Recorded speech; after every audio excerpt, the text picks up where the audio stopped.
Pessoal, vamos começar a nossa aula de Assembly abrindo o VS Code.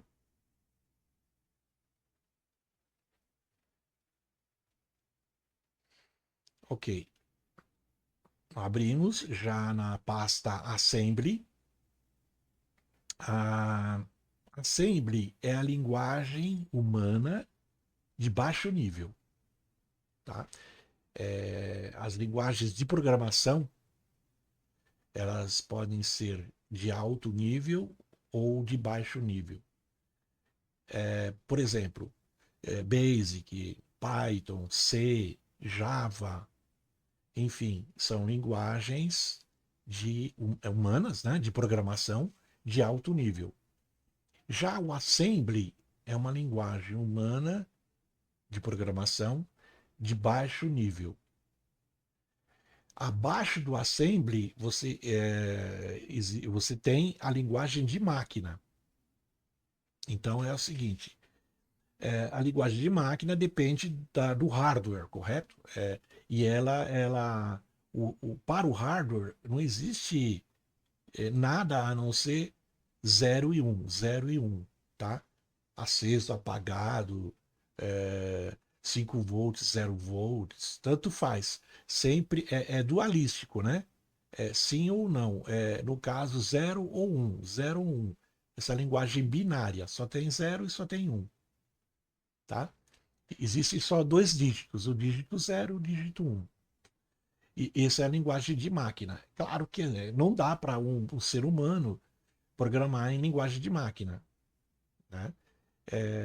O ser humano consegue o mais baixo nível, justamente ele criou uma linguagem de mais baixo nível, que é o assembly. E o assembly ele está diretamente ligado à máquina, né? Não é como linguagem de alto nível que roda em qualquer máquina, né? Java, por exemplo, qualquer máquina, né? Qualquer dispositivo, celular, não importa, computador, TV, telefone, enfim, não importa. Ela não depende do hardware, tá? E a linguagem a assembly, aí sim, essa é completamente ligada ao hardware, tá bom? Então, você tem assembly. Cada microprocessador, vamos dizer, de uma forma simples, ou pelo menos cada fabricante do microprocessador tem a sua linguagem assembly. Sem dúvida. E alguns detalhes da linguagem assembly estão estritamente ligadas ou ligados a aquele equipamento, aquele microprocessador específico, tá bom? Então é meio complicado, mas se a gente for devagarzinho, com calma, nós chegaremos lá. Eu vou adotar aqui o assembly do Linux para a arquitetura de 32 bits. Tudo bem? Não tem problema. Se o seu Linux é de 64 bits, não tem problema. A arquitetura de 64 bits ela abrange a de 32 bits. Tá? Só que é isso, esse assembly é para Linux, não é para o Windows, tá bom? O detalhe é que a minha máquina mais potente no momento, não, não por causa do sistema operacional, mas por acaso ela está com o sistema operacional Windows. A máquina menos potente está com o Ubuntu, que é uma distribuição do Linux, tá? Mas, como eu pessoalmente acho muito melhor trabalhar com Linux, você pode me perguntar, mas por que eu não estou montando o curso no Ubuntu? Né? Pelo menos não, no dispositivo com Ubuntu, não, por uma questão de hardware, não de ser Linux ou não. Tá? Minha placa, em outras palavras, minha placa mãe, ou melhor, minha placa de vídeo na máquina do Linux não está legal. Né? Já a placa de vídeo no Windows ele é muito boa. Entende? Eu não vou simplesmente pegar e trocar as placas. Por enquanto não é necessário, tá? Mas aí que está a grande jogada. Eu consigo rodar o Linux dentro do Windows, né? E como que eu faço isso? Aqui provavelmente a gente vai ver aqui quando eu abrir o terminal, provavelmente ele já vai abrir o terminal do Linux dentro do Windows, tá vendo? WSL, ali, ele abriu. É, se você, digamos que né, eu não tivesse configurado aqui para o terminal do Linux, né? Eu estivesse trabalhando no Windows, como estou, mas não estivesse já configurado o terminal. Eu teria que fazer o seguinte, ó, Ctrl Shift mais, perdão, Ctrl Shift P, tá? Mais era para aumentar a fonte na tela. Então vamos lá, Ctrl Shift P, você vê aqui, terminal, Select Default Profile. Então você vem aqui, e aí sim, você escolhe o tipo de terminal, né? O que você quer como padrão, né? Então eu escolhi esse Debian, tá? É, normalmente nós usaríamos o PowerShell, tá? Por exemplo, para Python, para Basic, né? Para C, eu tenho usado o PowerShell, se eu estou na máquina com Windows, tá? Já na máquina com Ubuntu, naturalmente o terminal do padrão, né, do Ubuntu, tá bom? Ou da distribuição Linux. Bom, ok. É, vamos fazer o nosso primeiro. Vamos então fazer o nosso primeiro programa. E a ideia aqui é criar um código que funcione, um código que pode dar mensagens de aviso, aqueles warnings, mas não pode dar mensagem de erro, porque aí ele nem roda, né? Se houver um erro no código, um erro, né, de design time, nem vai rodar, não vai ser compilado, enfim, não vai ser montado o programa para rodar. Então a nossa ideia nesse momento é não obter erros, ou seja, rodar sem dar aquele crash, né, a máquina travar, né? Bom, isso significa que a gente não vai, nesse primeiro momento, nem ler, nem escrever nada na tela, em arquivo, em impressora, por enquanto não. Seria um passo antes do Hello World. Porque o Hello World, você pega uma mensagem, essa mensagem, né, que é esse literal Hello World, e manda para a tela, escreve na tela, tá? Eventualmente escreve numa impressora, manda para a impressora ou manda para um arquivo. Mas a saída padrão normalmente é a tela, o monitor, né? E falando nisso, a entrada padrão também geralmente é o teclado, tá? Então a gente não vai ler nada do teclado e nem escrever nada na tela por enquanto. Esse seria o início clássico, o tal do Oi Mundo. Mas a gente vai, como é assembly, nós vamos descer um pouquinho mais o nível e a gente não vai fazer nada. Ou seja, o programa ele não vai executar nada, assim, palpável, visível, mas ele vai rodar sem gerar erro. Essa é a filosofia. Então, o nosso primeiro programa em assembly de 32 bits para o Linux.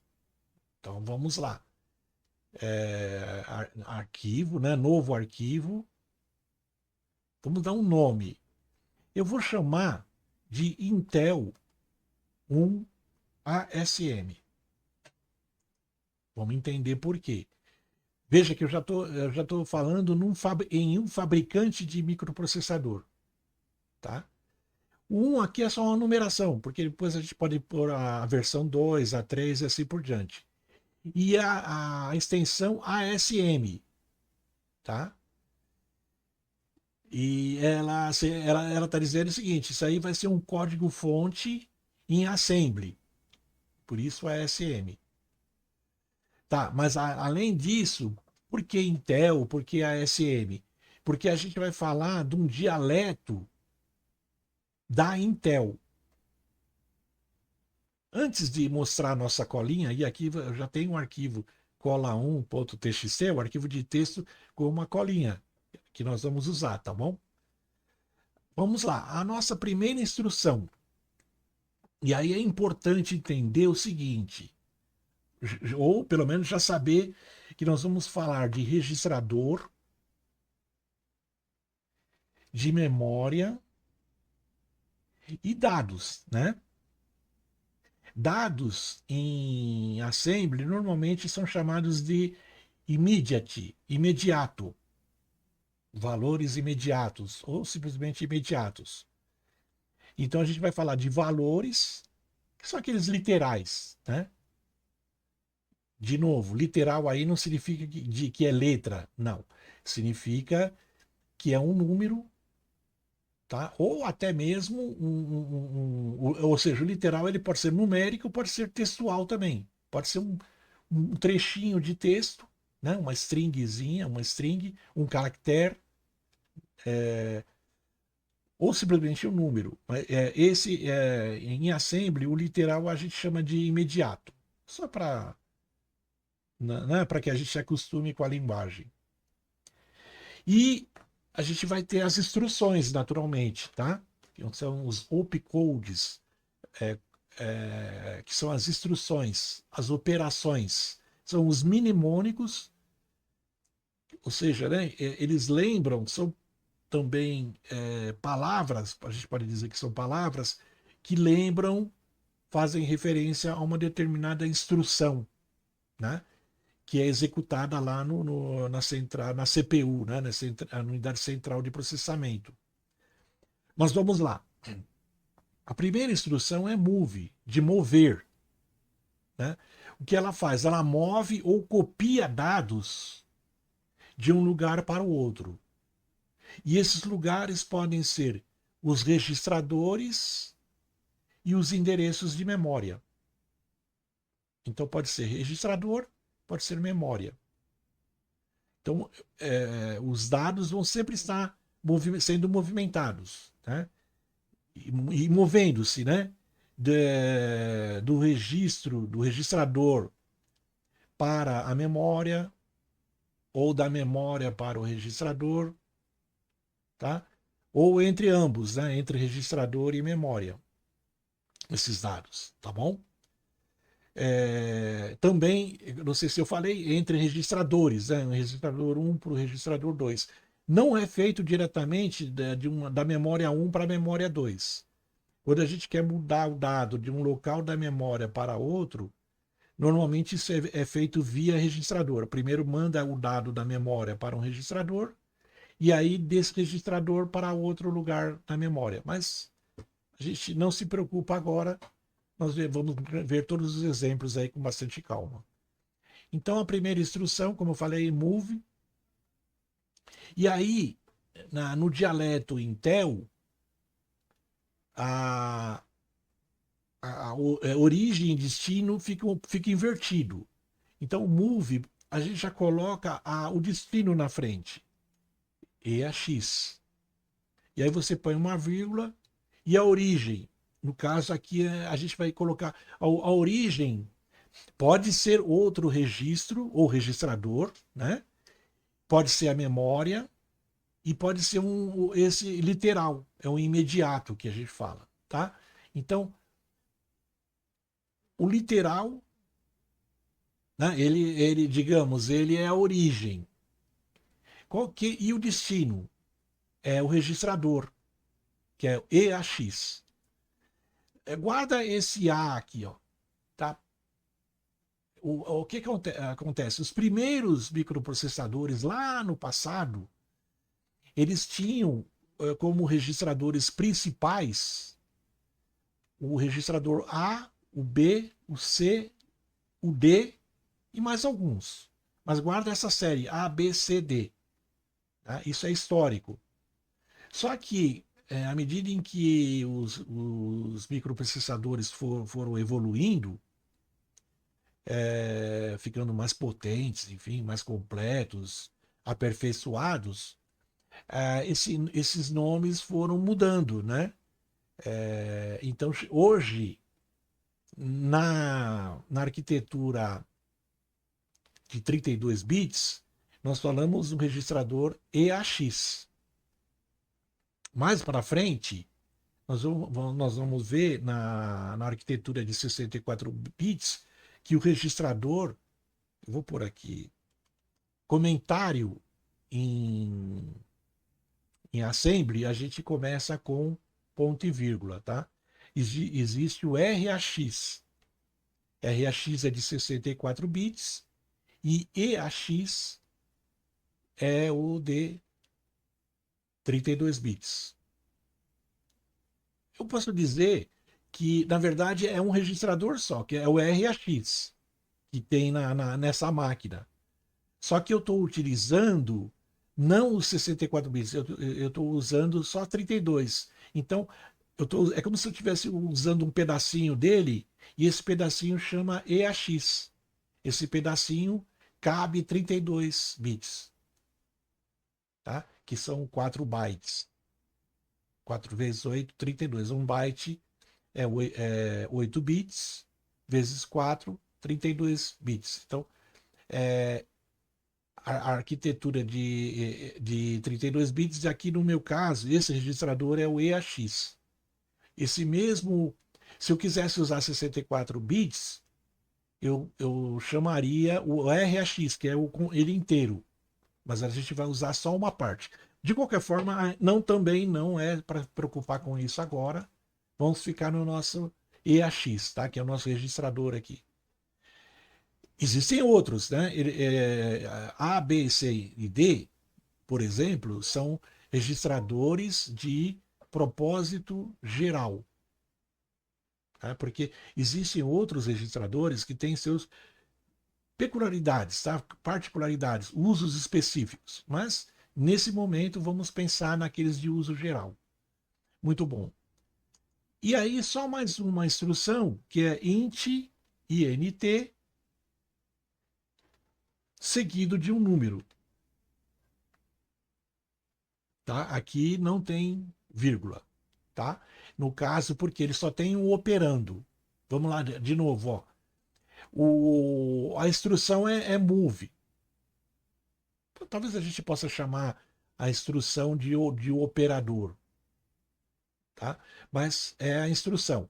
E o operando, no caso aqui são dois, ó, separados pela vírgula. O primeiro operando é o registro, ou registrador, e o segundo operando é um imediato. Tá?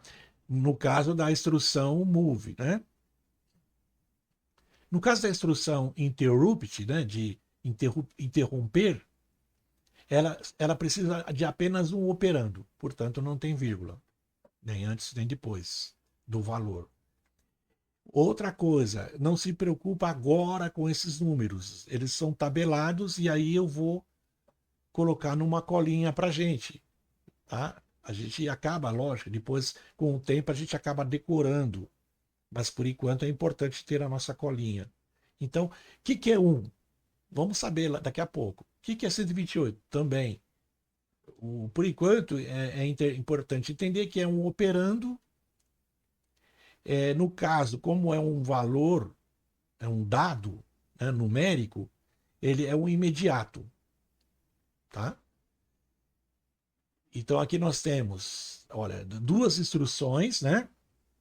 Move e int, dois valores imediatos, ou dois imediatos, que é 1 e 128, e o que mais? E o registrador, EAX. Mais nada.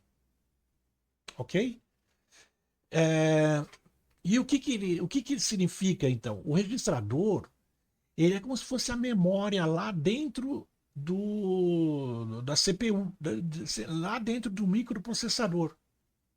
Esse microprocessador tem uma área dele dentro, que também é chamada de CPU, unidade central, né, de processamento. É, é uma área com essas caixinhas, sei lá, esses armazéns pequenos, né, esses slots, onde dados entram e saem, né? Ou eles podem ficar ali durante algum tempo, mas a ideia aí é rapidez, para que o processador processe, né, rapidamente as informações. Então é como se fosse uma memória. Não é a memória RAM. É, digamos, ele está relacionado à capacidade do microprocessador, não à memória, tá? Nem o espaço lá no disco. É outra coisa, tá? Bom, então eu estou colocando um valor lá nesse registrador. Esse valor aqui se refere a uma função, tá? A gente chama de syscall, chamada. Na verdade, o que acontece aqui? O EAX fica armazenado o número da syscall. O que é a syscall? É uma chamada de sistema para uma determinada função, tarefa. No caso, as tarefas principais são ler, escrever e sair, né? Uma vez que você começa um programa, ele tem um ponto de entrada, que é um local na memória ali, que é o ponto de entrada, ou seja, onde começa o programa. E aí lá tem as instruções. Ao final, o programa deve dizer: olha, agora interrompa e chama a syscall apropriada, a função apropriada. Essa função apropriada, o número relacionado a ela, ele é armazenado no registrador A, né, no EAX. E como ele sabe que é para procurar essa função no registrador EAX? Através desse número 128. 128 é um número também conhecido por vetor de interrupção para a chamada de sistema, para a syscall. Parece um pouco difícil no começo, mas a gente acaba se acostumando. Não se preocupe agora. O fato é esse. O nosso programa, ele vai começar fazendo o seguinte: ele vai colocar a função sair, que eu vou até escrever aqui como é que é o nome dela, exit, tá? Como eu comentei antes, comentários podem entrar no código fonte aí, mas antecedidos pelo ponto e vírgula. Assim, o programa que, quando for montar, né, os binários lá, que é a linguagem de máquina, ele simplesmente ignora o que está depois do ponto e vírgula.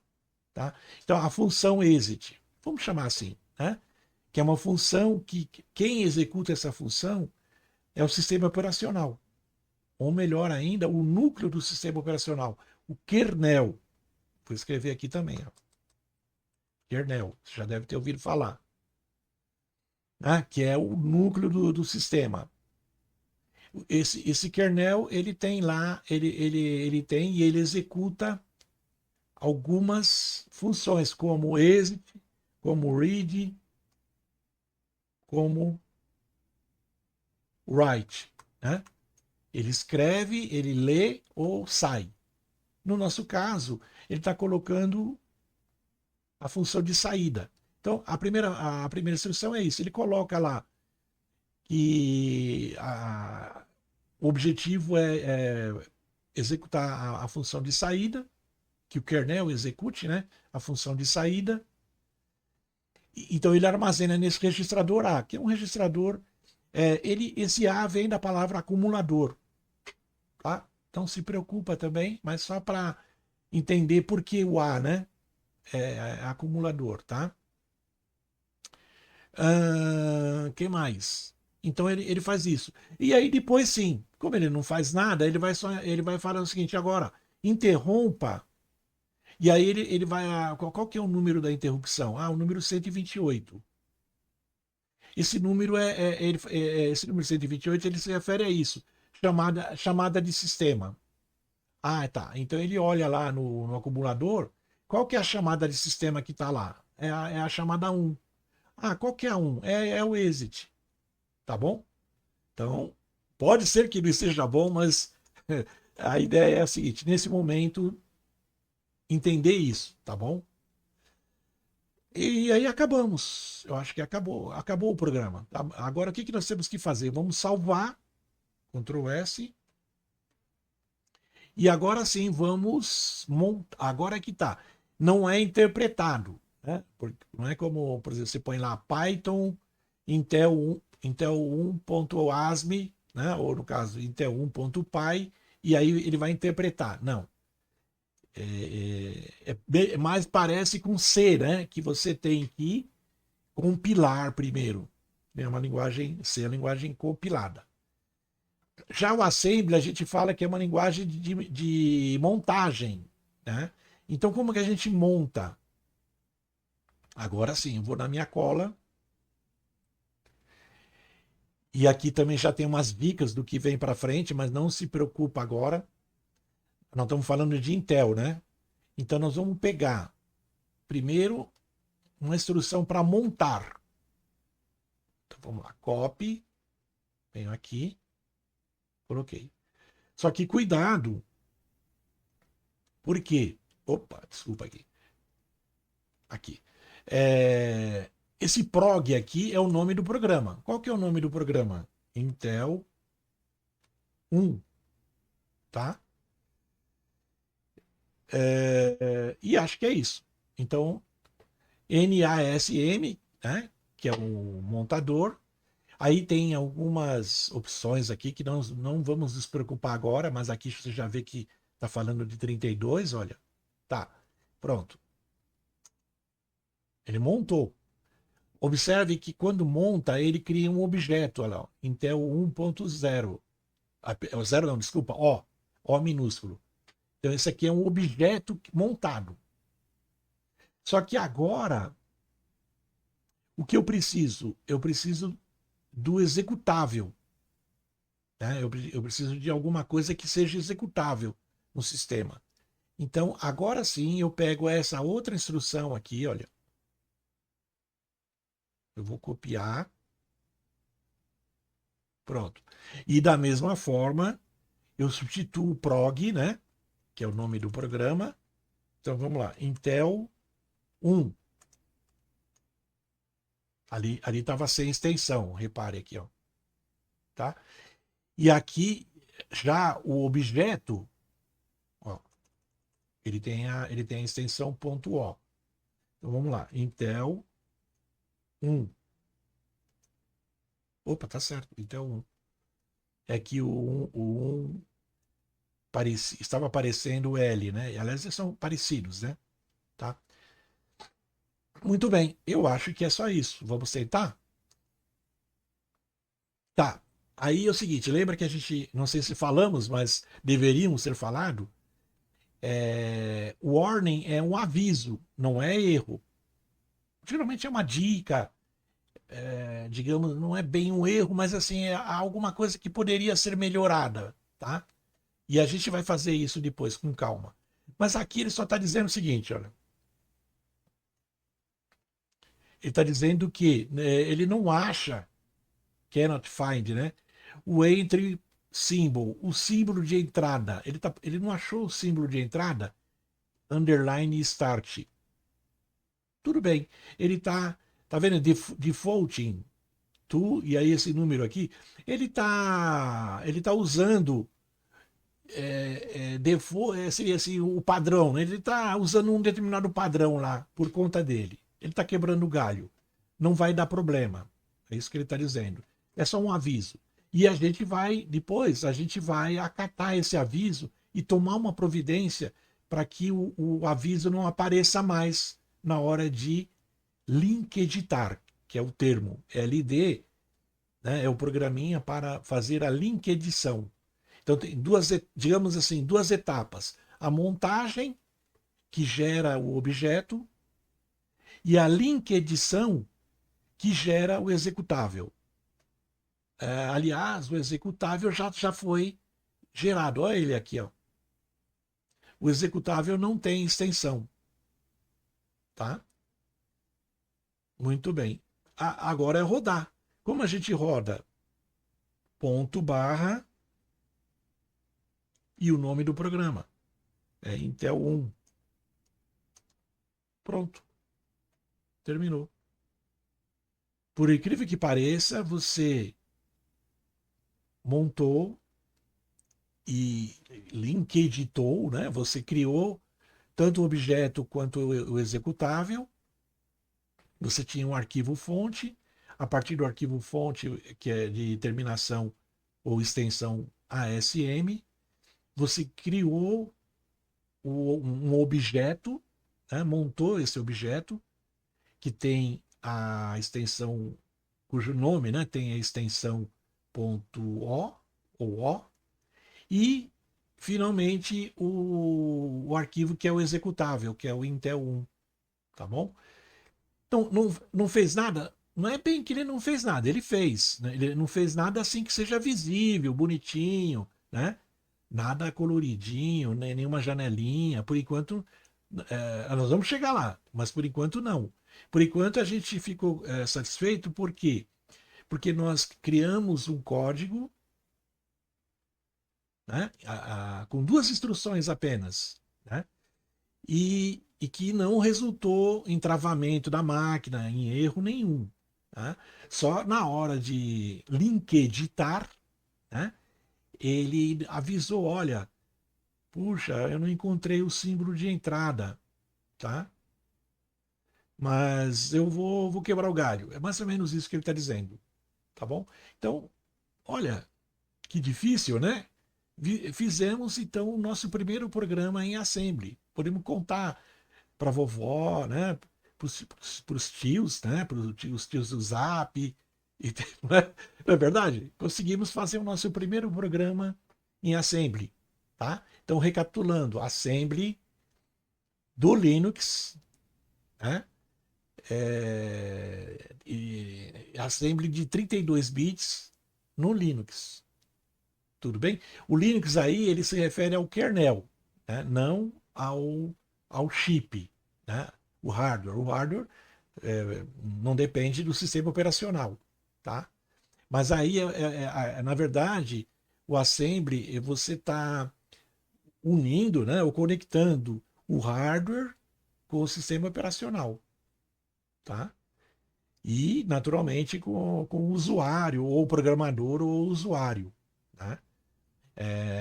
Quando fala de usuário ou ainda de programador, a gente está falando numa linguagem de baixo nível, humana, mas de baixo nível, tá? E, e é isso. Tudo bem? Eu sei que pode haver milhões de dúvidas. Você não vai ver provavelmente esse código em nenhum livro, em nenhuma apostila. Algo similar, mas não tão minimalista assim. E uma coisa que também você vai ver é que normalmente se usam os imediatos, eles são escritos em hexadecimal, não em decimal como eu usei aqui, tá? Mas é isso, não tem problema nenhum, tá? Existem milhares ou muitas formas de se tirar a pele de um gato. Esse é um ditado americano, tá? Ou seja, existem várias formas de se chegar ao mesmo resultado. E claro que a diferença a gente vai ver depois, né? Tem a forma mais simples, tem a forma mais eficaz, que nem sempre é a mais simples, né? E vice-versa. Mas é isso. Vou parar por aqui porque já passou de meia hora. Eu nem falei do outro dialeto, né? Que é o dialeto AT&T, mas Na próxima aula a gente fala se houver tempo, tá bom? Mas em algum momento nós vamos falar, isso pode ter certeza. Então tá, fica combinado assim. Grande abraço e até logo.